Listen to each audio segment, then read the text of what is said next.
नमस्ते। कक्षा 9 प्रश्न संख्या 18 पैराग्राफ पर आधारित प्रश्नोत्तर इस प्रकार हैं। परीक्षाओं में जो प्रश्न नंबर 8 में पूछे जाते हैं उनका ब्यौरा इस प्रकार है। क्या सारे मैदान, सारे बगीचे और घरों के आंगन खत्म हो गए हैं? एकाएक तो फिर बचा ही क्या है इस दुनिया में? कितना भयानक होता अगर ऐसा होता। भयानक है लेकिन इससे भी ज़्यादा यह कि सारी चीज़ें हास्य मूलित पर दुनिया की हजारों सड़कों से गुजरते बच्चे, बहुत छोटे छोटे बच्चे काम पर जा रहे हैं। एक कविता है, इस पर प्रश्न उत्तर इस प्रकार है। कितना भयानक होता अगर ऐसा होता, कितना भयानक होता अगर ऐसा होता, कितना भयानक होता अगर ऐसा होता। पंक्ति में किसकी ओर संकेत किया गया? उत्तर है कितना भयानक होता अगर ऐसा होता। पंक्ति में कवि ने इस भयानक स्थिति की ओर संकेत किया है जिसके अनुसार यदि सारे मैदान, सारे बगीचे और सारे घरों के आंगन समाप्त हो जाएं। प्रश्न नंबर 2 है, दुनिया की हजारों सड़कों से गुजरते हुए कौन काम पर जा रहे हैं?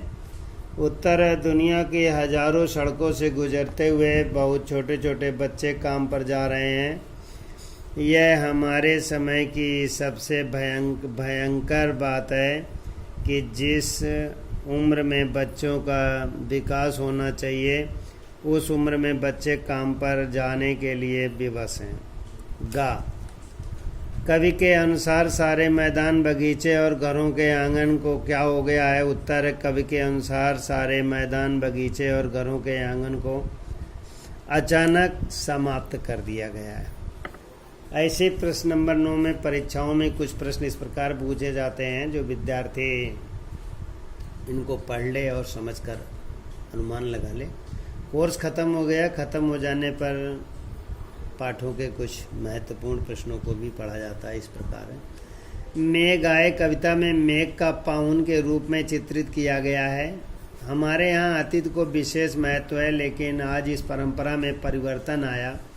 आपको इसके क्या कारण नजर आते हैं? उत्तर है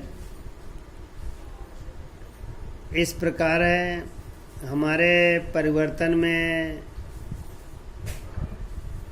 परंपरा में परिवर्तन आने के निम्नलिखित कारण है। नंबर 1 है, संयुक्त परिवार में प्राचीन मूल्य और परंपराओं का सम्मान किया जाता था।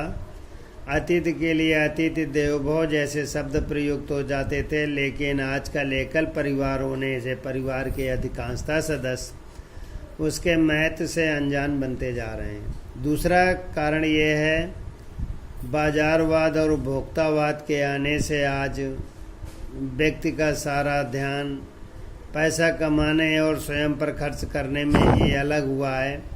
इसलिए अतिथि के सम्मान जैसी नैतिक बात पर किसी को ध्यान नहीं जा सकता। प्रश्न नंबर खा है जो इस प्रकार है। चंद्रगहना से लौटती बेर कविता में कवि द्वारा प्रेम की प्रिय भूमि उपजाऊ अधिक है। पंक्ति का प्रयोग किसके लिए किया है और क्यों? उत्तर है खाका प्रेम की प्रिय भूमि उपजाऊ अधिक है। पंक्ति का प्रयोग कवि ने प्रकृति के लिए किया है। नागरीय संस्कृति की अपेक्षा प्रकृति के प्रेम की भूमि अधिक उपजाऊ है क्योंकि उसके हृदय में अमीर गरीब जैसी ऊंच नीच हर वर्ग और हर व्यक्ति के लिए बराबर का स्थान है। वह किसी के बीच कोई भी अंतर नहीं कर सकता। प्रश्न नंबर गा है। मेघ आए कविता में क्षमा करो गांठ खुल गई अब भरम की पंक्ति का क्या भाव है? गा का उत्तर इस प्रकार है, क्षमा करो गांठ खुल गई अब भरम की पंक्ति का अर्थ है कि नववधू लंबे समय से अपने प्रियतम का इंतजार कर रही थी। जब वह नहीं आया तो उसे भ्रम हो गया कि उसका प्रियतम अब नहीं आएगा, किंतु उसका प्रियतम अचानक आ गया। उसका यह है भ्रम टूट गया। उसी समय से बादल भी एक वर्ष बाद आ गए और गांव वालों का भ्रम टूट गया। अगला प्रश्न है, कवि के अनुसार आज इस दिशा दक्षिण में क्यों हो गई है? सभी दिशाएं। यमराज की दिशा का कविता पर आधारित प्रश्न बताइए। ये बच्चे स्वयं करेंगे। बच्चों के काम पर जाने की घटना ने कवि को भयानक रूप क्यों कहा है? ये बच्चे पुनः अपने हिसाब से करेंगे।